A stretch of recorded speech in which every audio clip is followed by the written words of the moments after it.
parks all over the southern Ozarks, and while it definitely wasn't a childhood I'd want for my own kids, I can't say my mom didn't try. In fact, she did a fine job. She worked her butt off to keep a roof over our heads and food on our table, and aside from a few isolated incidents, I'd say the vast majority of my younger years were very happy ones. But there's this one thing that really stands out to me. From back when I was in 3rd grade, and it kept me up at night for weeks afterwards wondering what in the world had really happened. And so for the longest time, we had these neighbors to the right of us who coincidentally were also a single mom and daughter. There was the daughter, Janine, and the mom, Carla, but unlike us, they were like a whole generation older. Janine was just younger than my mom, so maybe late 20s, early 30s, and Carla had to be in her 60s or 70s. I remember her being fairly active when I was much younger, but by the time I turned 9, she'd gotten really sick with something. So sick, in fact, that she spent most of her time in bed. I'd see her out on the porch every now and then, sitting in her wheelchair, but she didn't talk much anymore. She barely even looked over at me whenever I waved to her. It was really sad, seeing her waste away like that and only ever being in that gosh darn chair. But then one night, things got weird. Like really weird. And so, on the night in question, I remember waking up and feeling like I was about to wet the bed, and so I took myself off to the bathroom as quickly and quietly as I could. I did my business, and then thought that I'd get myself a drink of water before heading back to bed.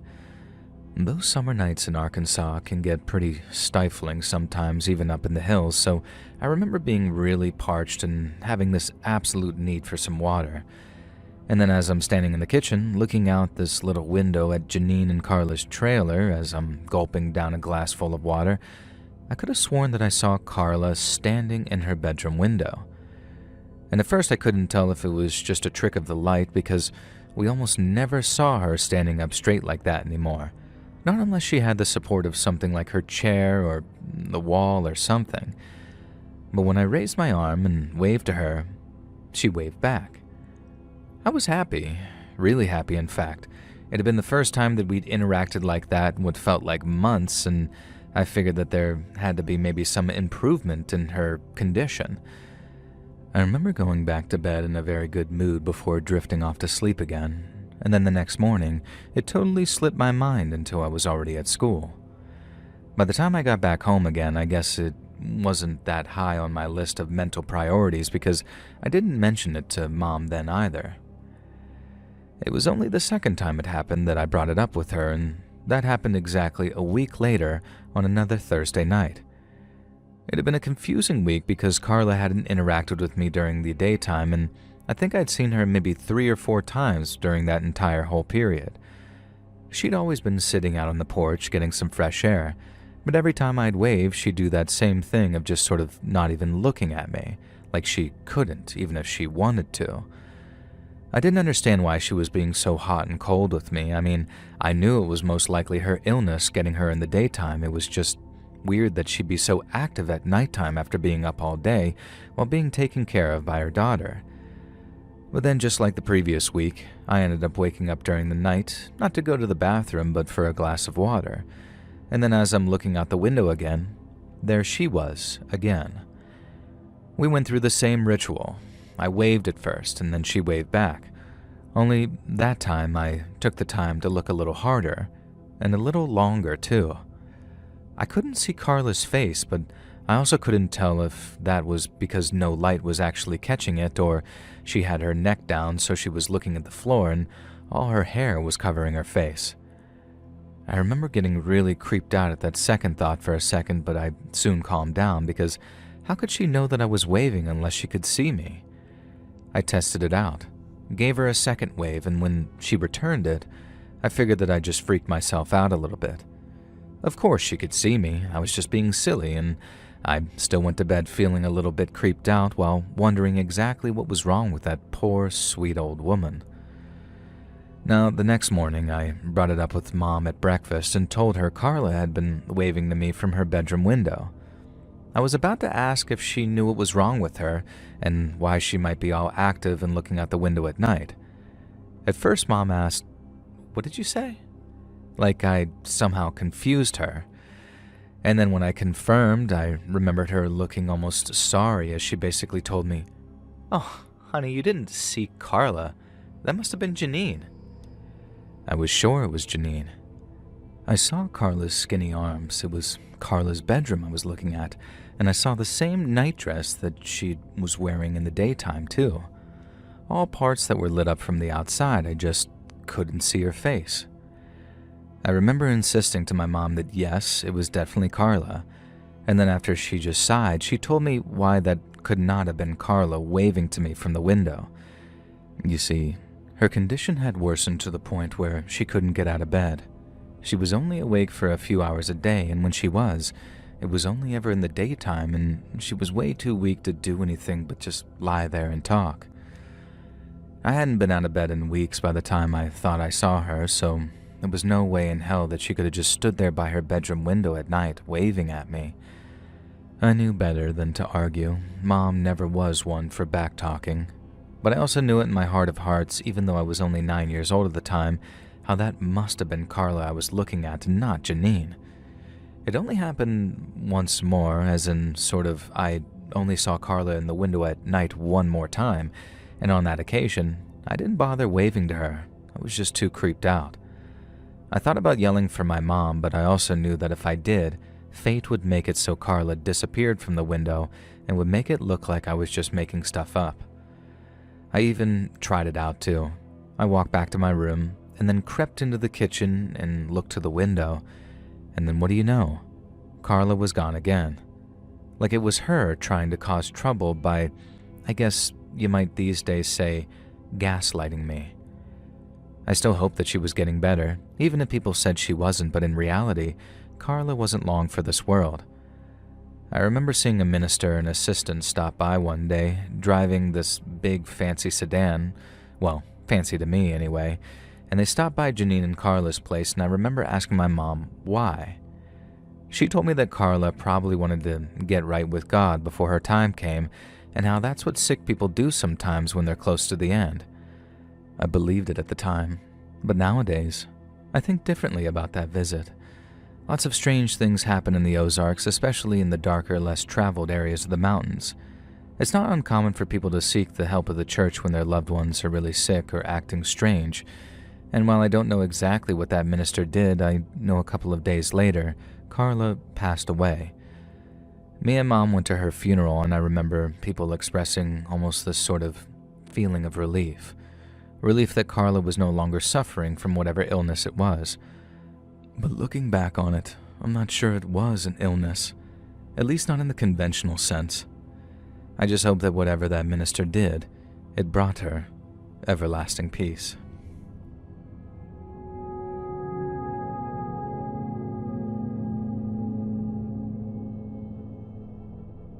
I've been a journalist all my life.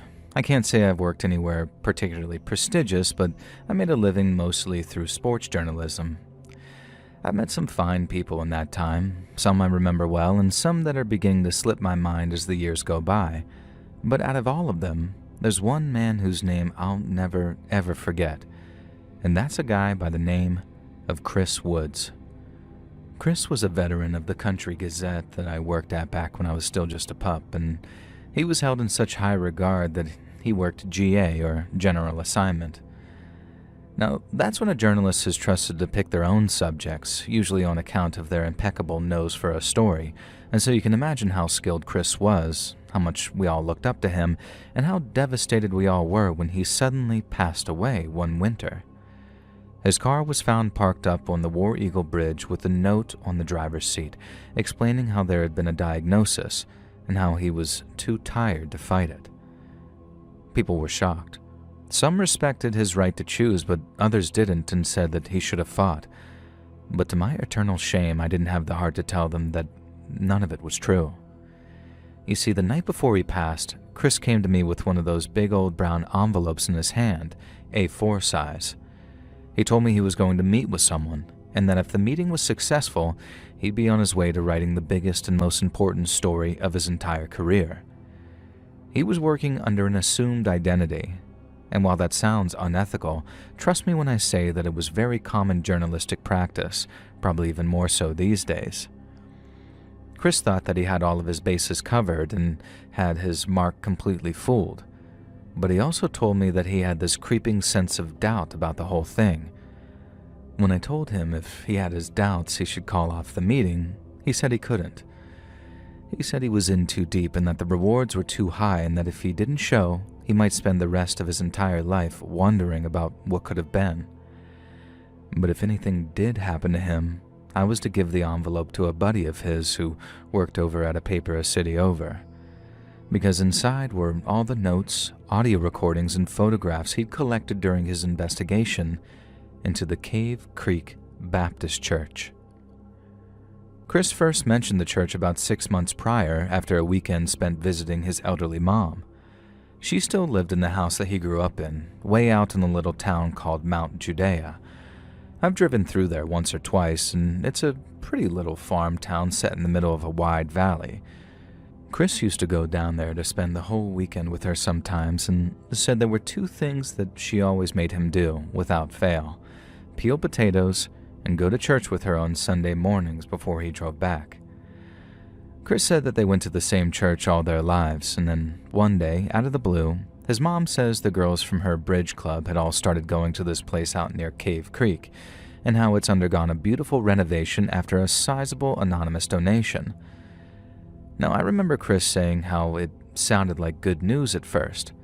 It's not often some old rural church falls into disrepair only to be saved by some wealthy benefactor whose granddaddy had been baptized there or something. So, being only too happy to see the church in all its newfound glory, Chris drove his mom over to the creek and laid eyes on the church there for the very first time. And boy, did he take a lot of notes on it. I had to go through my old copy of the files that he gave me to get all this right, but these were all the things he noted. Most rural churches have floors made of concrete, wood, or carpet, but Cave Creek Baptist had marble. Chris's mom said it was one of her friend's nephews who got the contract for the floor, and that he earned himself a very generous paycheck installing underfloor heating. The church's new sound system was equally impressive. Chris said that he used to review rock and roll shows down in Little Rock for one of the papers there, saying they were some of his favorite assignments. And that's how he got interested in concert setups and how he recognized that Cave Creek Baptist was now complete with top-of-the-line speakers, sophisticated baffles, a digital mixing console, and even wireless microphones for those who stood at the pulpit. Outside, they had hand-laid stonework on the foundations and steps, and a paved parking lot with LED lighting and security posts. The landscaping included an irrigation system along with these beautiful specimen trees that looked like they were transplanted from a botanical garden. A whole extra structure had been built on the side, something they called a fellowship hall. Chris didn't get to look all the way inside, but from a window he saw a professional-grade kitchen with quartz countertops, along with commercial-grade refrigeration, which included a wine fridge. But the thing that really got Chris's attention were the security features. His notes said that they were, quote, high-end but low profile that doesn't match the trust in the Lord vibe. And he also recognized the cameras, which were neatly integrated into the architecture, as in having night vision and motion tracking features.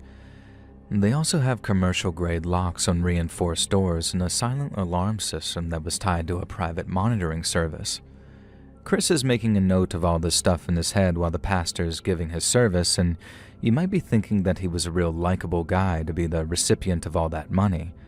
But you'd be wrong on that, because Chris was a great judge of character and said the guy gave off a subtle but very distinct flavor of slime ball. His mom ended up introducing him to the guy after the service was over, and Chris said that he got that exact same read off of him. He might have had his own congregation fooled, taking all that high and mighty talk in his beautiful new church, but Chris said that he could see right through him. Something was going on with that church, and Chris wanted to find out what it was. That week, after he got back from his mom's, was the first time he mentioned it to me. We were in the office taking our lunch break when he asked if I was familiar with the Cave Creek Baptist Church out near Mount Judea. Now, I didn't know the area at all back then, so he started telling me about the church and how strange it was that this little old place in the middle of the Ozarks seemed to be so flush with cash. I remember sarcastically saying that he should get to the bottom of things because that evil pastor was no doubt bumping off his elderly congregation after rewriting their wills. And Chris laughed, and I thought that was the end of it. But then maybe a week later, he was reading a book over lunch, this dusty old local history book titled Old Churches of Newton County. It was my turn to laugh as I told him to drop it already, that he had better things to do than get all paranoid about some lucky pastor getting himself a generous donation. But Chris always did know when he was on to something, and that old church was no different. Now, he kept on visiting his mom on the weekends just as an excuse to hang around the church without showing up in a professional capacity and ruffling feathers. He went maybe 4 or 5 weeks in a row, watching the whole time, figuring out who was an associate or an assistant. And then slowly but surely, he figured out that the one guy's job title was just head of security. He could understand why the place needed a security guard, but apparently, Cave Creek Baptist had a whole team. Again, this didn't seem all that strange, as I can think of 1 or 2 around these parts who wouldn't think twice about robbing a church. But if that was the case, why was the head I mentioned, a man named in Chris's notes as Danvers, hardly ever around the church? I mean, he came and went from time to time, but Chris only ever figured out just how frequently after he tailed him on and off for a couple of days. It was a real risky move, following a guy like that, but Chris was old and wise enough to make sure that his times and places were all near perfect. With a little bit of luck, he figured out Danvers was making regular trips down to Hot Springs for some reason. Now, he felt like he was pushing his luck at one point, having followed him at a distance for 3 out of 5 days. So he borrowed his wife's Altima, worked out Danvers' routine, then followed him all the way down to Hot Springs to see where he was going. He said he almost got himself made when Danvers stopped for some coffee someplace, but thankfully, the place was crowded enough for him to blend in, then make his way out again without being spotted. Chris then almost lost Danvers' car when a spotlight cut him off, but after driving around block by block looking for his car, he found it outside a nightclub owned by a very shady character. Now, the club down in Hot Springs was owned by a man named Ricky Marshall. The name won't mean much to most people, but Ricky was the son of Art Marshall, who ran with a gangster named Oni Madden back in the late 50s and early 60s, back when Hot Springs was a haven for East Coast gangsters looking to start afresh someplace. Ricky might have been a part-time pimp and full-time screw-up, but nightclubs pretty much run themselves if you got the right bartenders, so there were no surprises that he'd settled into managing a club. But there was no way he was doing it all without the blessing of his uncle, Art's younger brother, who by then was the head of the local underworld there. But what business did a rural Ozark church have with a nightclub run by a former pimp? Chris didn't get any clue to that little conundrum until he got back to Fayetteville and was able to do some serious research on Ricky Marshall. That's how he discovered that not only did Ricky have convictions related to prostitution, he also had them for transporting minors across state lines for the purposes of said prostitution and for distributing extreme exploitative material. And this added a whole other dimension to the story because while it was obvious that Danvers wasn't transporting prostitutes either to or from the club, there was some kind of other exchange going on. Yet while the pastor up at Cave Creek seemed like a creepy son of a bitch, it didn't make sense that he was taking large weekly deliveries of magazines or whatever it was. No, there had to be money in the case Danvers carried out with him. The only question was, what was the church giving them in return for it? Chris obviously did his due diligence and made sure that Danvers was actually inside the club and not the late-night Chinese place next door. But just as predicted, after waiting and risking a parking ticket for a few minutes, he watched Danvers walk out of the club with one of those fireproof money cases, which back then must have cost him about $500. Chris had no doubt that this thing was full of cash, or if not, some other kind of material that was so valuable it needed to be able to survive a fire. And no matter how much a person might value that stuff, paper or lewd adult images just doesn't realistically fall under that category. Chris then followed Danvers as far as he needed to be sure that he was headed back to the church, And then on the narrow assumption that he was dropping the cash off there, we have to ask ourselves why a house of God was getting cash from a pimp like Ricky Marshall. After tailing Danvers, Chris stopped going to Cave Creek with his mom, and whenever he was visiting her, insisted that they visit the old Mount Judea church instead. He told her it reminded him of being a kid and of happier times, but really he just needed to put enough time and space between himself and Cave Creek Baptist to put the next phase of his plan into action, and that involved approaching Danvers with what amounted to an offer of fake business. Chris waited until he wouldn't be recognized, which also involved the very old-school technique of growing out his beard and investing in a dark pair of sunglasses. Then, after dressing in a way that he was sure Danvers wouldn't recognize him at all, he waited in hot springs for him and then made his approach. Chris convinced Danvers he represented an organization similar to the one Ricky Marshall was a part of, and one that was very interested in procuring the product he was providing. I guess it wasn't Chris's first rodeo either, because he took Danvers all the way from "get lost, buddy, I don't know what you're talking about," to admitting he could bring a sample if Chris could actually compensate him. Chris said he played his hand just right and that he never once mentioned what that product might be, which implied that A, he already knew what it was, and B, that he was so on the level that he knew to mention it out loud in public.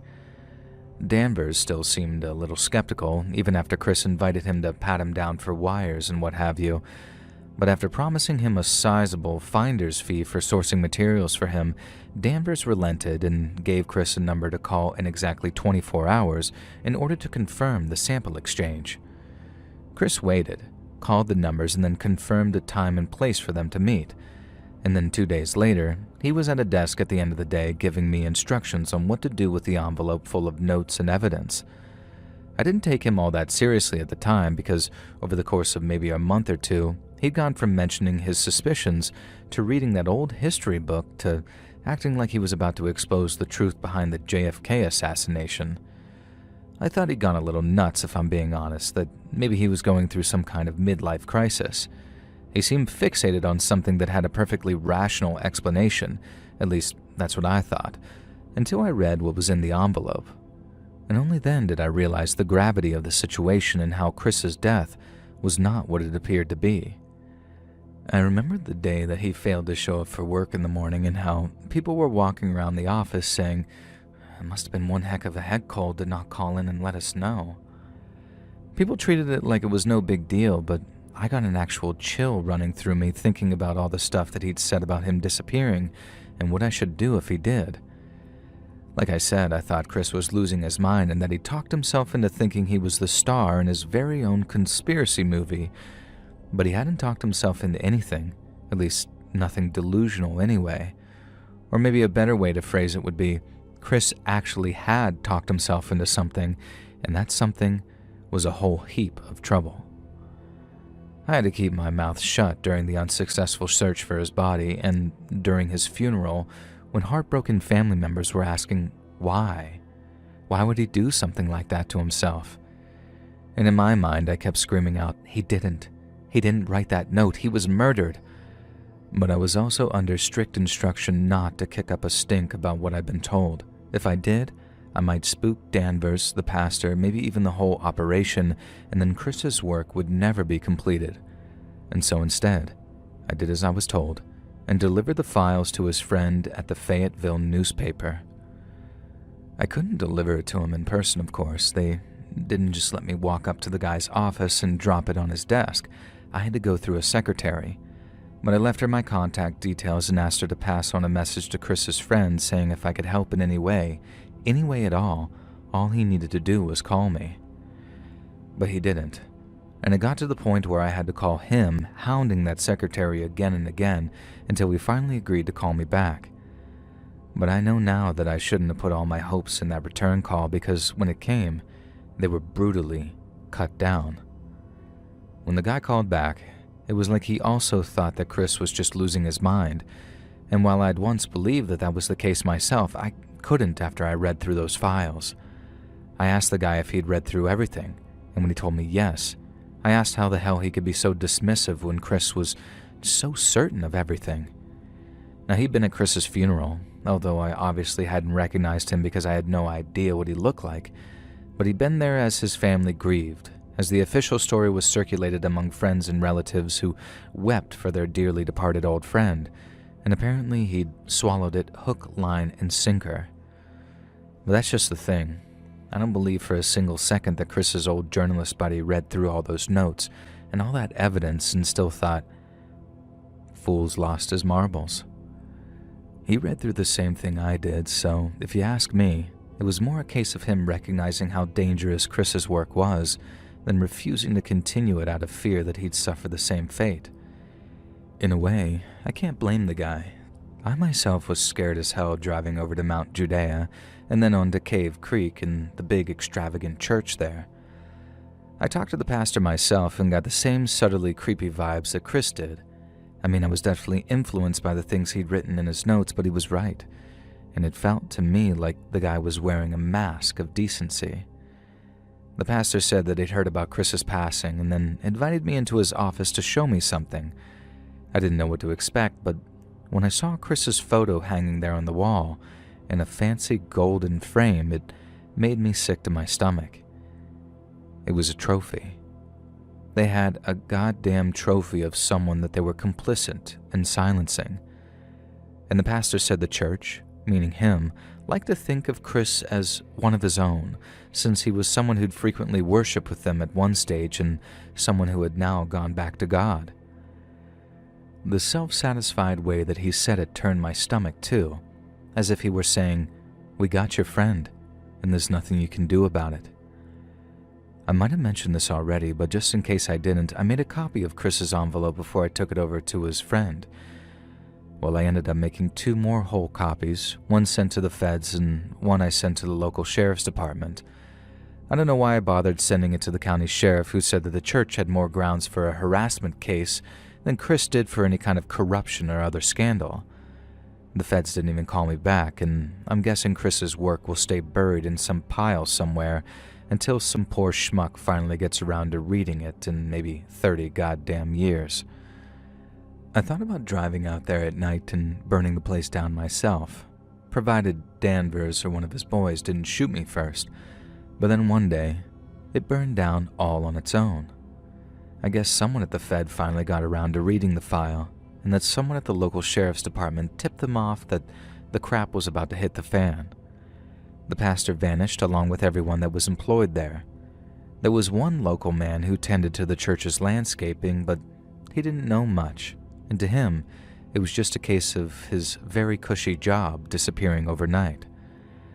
Now, I don't know if it was Ricky Marshall and his boys who burned the place down.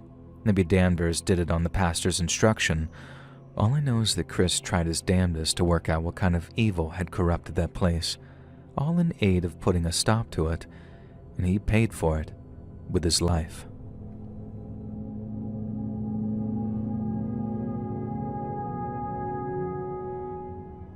I was born and raised in the southern Ozarks and spent the majority of it living up in small mountain towns. My best friend growing up was a guy I'll call Tom Tom, or just Tom because he ended up playing drums in the high school metal band that we put together back in 1991. Our guitarist was a guy we called Wizard, because he was so goddamn good that black magic just seemed like the only explanation. I was the lead singer, or more like the lead shouter, and then on bass we had a dude we called Ripper, or just Rip for short. And Rip was crazy. He was loud, wild, and didn't even play bass when he first joined the band, but he had this intensity and vision about him that was second to none. It wasn't even like he could write songs either, but the ideas that he had for them and the stuff that he came up with lyrically, it blew our minds at 18 years old. And there was one line that he wrote that went something sort of like, "Nuclear fire, funeral pyre, bathing the ruins in poison dust." And that had me and Tom Tom both like, dude, that is awesome. And then even though he had this really rough, kind of amateurish art style, the stuff he drew for potential EP and album covers was just incredible. I'm talking like the kind of stuff that you might expect a patient in a mental asylum to draw, but cool. Like outsider art, if you know what that is. Now anyways, Rip had all the vision, and I did an okay job of shouting his lyrics in a way that did them justice, but it was Tom Tom and the Wizard who made the music really pop. Wizard was a legitimately talented guitarist, and since he played a lot of super complicated jazz guitar, he could learn whatever ultra gnarly solos we needed him to. He also understood music, like he could read sheet music and knew which notes and chords we needed to play to make something sound a particular way. And then since all we wanted was to sound scary and heavy, the Wizard helped make that happen in a big, badass way. We wanted to get good, really bad and really fast, so we put in the hours, day after day, practicing at this abandoned cabin in a place that we called the Dog Patch that we converted into a semi-soundproofed practice space. Now, I don't want to say exactly where the Dog Patch was because this is a snake that I don't want to wake, you know what I'm saying? But it's also a story that's too crazy not to tell, so let's just say the Dog Patch was out in the Ozark Mountains someplace, in a spot where so few people lived that we'd actually play heavy metal all night, volume all the way up, and not have to worry about the cops. Now, we started out slow, learning a couple of the slower ex-hoarder songs from Slaughter in the Vatican, but as we got better and better, and the songs got tighter and tighter, it was like we unlocked something collectively, and that's when things really started to pop. We practiced a lot, and we got good, but there was an arrogance about us too. A swagger that said, of course we're good. We work hard at this stuff, and we're going to show the whole damned world just how good we really are. Now, spoilers, we didn't end up showing the whole world this. But we did end up showing about 24 venues in some of the bigger towns and cities in northern Arkansas, and let me tell you, that became like a drug after about 3 or 4 of them. We went to kick ass and take names and did both. The ass-kicking in the form of tight, gut-punching sets, and the taking names in the form of meeting other bands, swapping numbers, and securing invites to play more venues. And by the time things went to crap, we had a small following coming to each of our shows and asking when we were going to show up with tapes or merch to sell. We were well on our way, dude, I'm sure of it, and then slowly but surely, things started to unravel and fall apart. About a year into practicing and playing shows, Rip got majorly into getting high. Now, we were all getting high, and we did a lot of drinking too, mostly together, but it was a case of, if it's around, cool, I'll try it. But Rip, he'd go on whole trips in the van to different cities looking to buy mushrooms or LSD, or even coke when he had the money. He said he got bigger and better ideas whenever he was high, and we believed it too. I now think his ideas would have been, and were, just as good without getting high, but at the time, we were in the thick of it, you know? Rip had this idea that to reach the next level, we had to go on a joint LSD trip together, like as a band. Now, I thought it was a great idea, and so did Tom Tom. Wizard said he was down too, but when the day came around, before we all drove down to the Dog Patch to drop acid and jam out, the Wizard dropped out instead.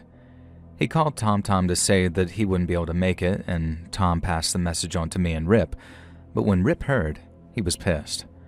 We had to spend like a whole hour getting him to chill out again or risk a bad trip with all of his negative energy, and then finally, we took our tabs, sat around at the Dog Patch, and tripped ourselves into oblivion. And the crazy thing about it? It kind of worked.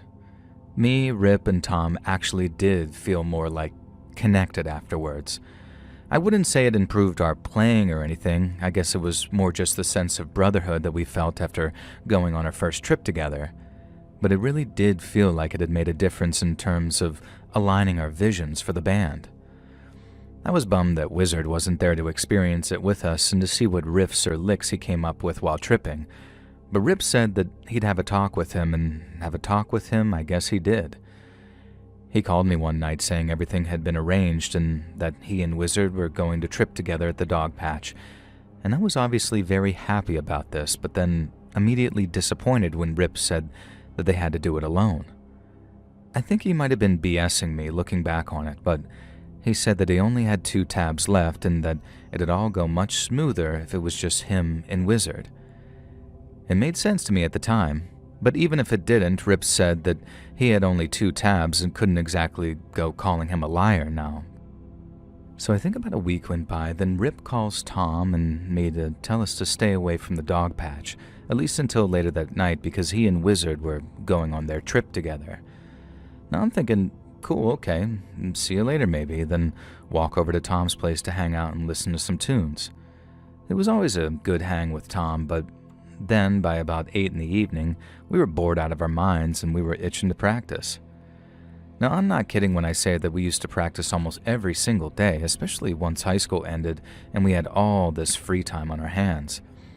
And so going the whole day without jamming out just made me sort of itchy, you know? And we knew not to drive over to the dog patch not until Rip was done bringing Wizard into quote-unquote alignment.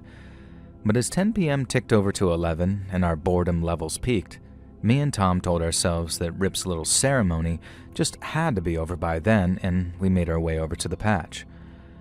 I remember rolling up, seeing Wizard's car and a light on inside, and then hearing the slightly muted sound of Rip playing his bass on the other side of the cabin wall.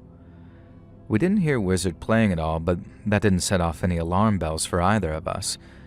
And so off me and Tom went, grinning like idiots thinking that we were about to walk in on some clown show, only to walk into a nightmare. We recognized something was wrong right away because Rip was sitting shirtless near his amp, while Wizard's guitar was just laying there, face down on the floor. The guitar meant absolutely everything to him, and even if he was out there tripping balls, there's no way that he'd have just left it lying there unless something was wrong. I started asking Rip where the hell he was, but Rip didn't reply. He didn't even look up from playing that weird, distorted bass line over and over, not until we got really close and started waving our hands right in his face. But by the time we were that close, both me and Tom could also see all these little flecks of blood on his chest and arms. We say, "Dude, what the hell happened to you?" But then that led back to the question of where the hell Wizard was. Rip wouldn't stop playing his bass as he looked up at us, and when he did, we could see how his pupils were sort of like these big black circles from where he was clearly still tripping pretty hard. We're telling him to stop playing and talk to us, but he had his amp turned up so high that I could barely hear myself over the sound of it. Tom had to walk around the back of him and switch off Rip's amp just so I could be heard, by which point I'm getting pretty mad and I'm yelling at him saying, "Where the F is Wizard?" After telling me to chill, Rip said, "Wizard's not here, man," and then started laughing. I guess because he was doing the old Cheech and Chong bit, but then knowing what I know now, it just feels way, way darker. Tom then says, "His effing car's outside, Rip. Where did he go?" But this only caused Rip to start laughing again. He could barely get his words out from laughing so hard, and when he did, they barely made sense. "He didn't go anywhere. He's just not here anymore. He wouldn't give it all up." It was that last part which really got my attention, and I started asking him what he meant by "give it all up." To my frustration, Rip just started laughing hysterically again and not being able to get his words out. And as I'm telling him to breathe and focus, Tom walked out the back door having noticed it wasn't closed all the way, and then not even a minute later, I hear him screaming. I went running out the back door because I'd never heard Tom make a noise like that, not in all the time I'd known him, and I think just from the sound alone I could tell that he'd found Wizard. I caught a glimpse of Wizard's shirtless body and how he was lying face down in the dirt outside the cabin, with his back smeared with blood. There was a lot of it too, blood I mean, and so much that I also thought that he was dead. And that's what Tom kept saying as he pushed me back towards the cabin. He said I didn't want to see it, that Wizard was gone, and that there was no helping him. I told him we needed to go get help. I guess because I couldn't accept what he was telling me, but when he told me about Wizard's head being cracked open and that we needed to get the hell out of there before Rip did the same to us, it flipped a switch in my mind. I first thought that maybe it had been an accident or something, that Wizard had fallen and smacked his head on a rock while he had been out tripping, and Rip was just too high to even realize or handle it. And Tom had seen the body up close, He'd seen the damage done, and from his perspective, there wasn't anything accidental about them. The next thing, I was back in the cabin yelling, "What the F did you do?" as Tom just kept on pushing me towards his car. He was growling at me to shut up and move, and behind him, Rip was still sitting on his butt with his base across him, smiling as I yelled at him. He wasn't laughing then, though. Smiling, sure, but not laughing, and he was calmly explaining that Wizard couldn't commit, and he had to go. I remember him saying something about another band and how Wizard couldn't make the first acid trip because he was playing with another band someplace. Then in this big, booming voice, Rip called him a traitor and told us we knew what happened to traitors. He then launched into some rant about loyalty, but I didn't catch it, because by then, Tom had managed to wrangle me outside. Rip continued to rant and rave as Tom continued to force me towards his car, but by then, Rip's voice was all muffled and barely audible. I guess it was only then that I tuned back into Tom and heard him telling me, "Get in the car, dude. We need to get ready to move." I could not have agreed more because we needed to find some place to call 911, but that's not what Tom had in mind at all, because after I'd climbed into his passenger seat and he climbed in beside me, he didn't start the engine. Instead, he reached across me, opened up his glove box, and pulled out a gun. Now, it might sound messed up, but at the time, I kinda got it. I didn't think that Tom was that mad about what Rip had done. I mean, I knew he was mad, but I thought it was more of a sort of, we need to go get this son of a bitch in cuffs before he runs off. But when he said, we need to get out of here, I guess it was because he was planning on committing a murder of his own. And honestly, I understood his thinking, which is why I didn't try to stop him at first. When I realized that if he did shoot Rip, if he walked in there and blew his head off like he deserved, then all 3 of my bandmates would have their lives cut short and not just 2. The last thing I wanted was for Tom to go to jail for the rest of his life, so after those first few moments of asking, "What are you doing?" but knowing exactly what he was doing, I switched to, "Tom, don't do it. He's not worth it, man." But I couldn't even sell that last part to myself because I didn't believe it. Rip deserved to die for what he did, and I didn't know if I had it in me to stand in front of the bullet. I followed him out of the car just as Rip appeared in the open doorway of the cabin with a big smile still plastered across his mouth. I was still yelling at Tom not to do it, and he already had the gun pointed right at Rip's head. But you'd never have guessed it from Rip's reaction alone. He had his arms stretched out either side of him like he was inviting Tom to shoot him, and he was saying a whole bunch of stuff at the same time, but the thing that stood out was when he said something like, "If you honestly think I deserve to die for it, then go ahead, shoot me." Tom walked right up to him. I mean, so close that he was like pushing the gun against the space between his top lip and his nostrils. And then he stopped and didn't shoot. I remember thinking something to the effect of, "Oh, thank God," because the last thing we needed was another dead body out there. I thought Tom was just going to yell at him because he started screaming all of these curses at him, like he was just going off on everyone he could think of all at once. I thought he was letting off some steam, or maybe about to pistol whip him, but then, bang! Tom shot Rip right through the mouth, and at least from where I was standing, it killed him instantly. Seeing Rip go down like that, the way he did, and knowing Tom had just pissed his life away killing someone the cops probably would have shot anyway, it hit hard, man. I remember spinning away with my head in my hands, saying, "No, no, no," over and over. I didn't want to look because I couldn't accept it. And then when Tom started yelling at me to get in the car, I couldn't bring myself to do it at first.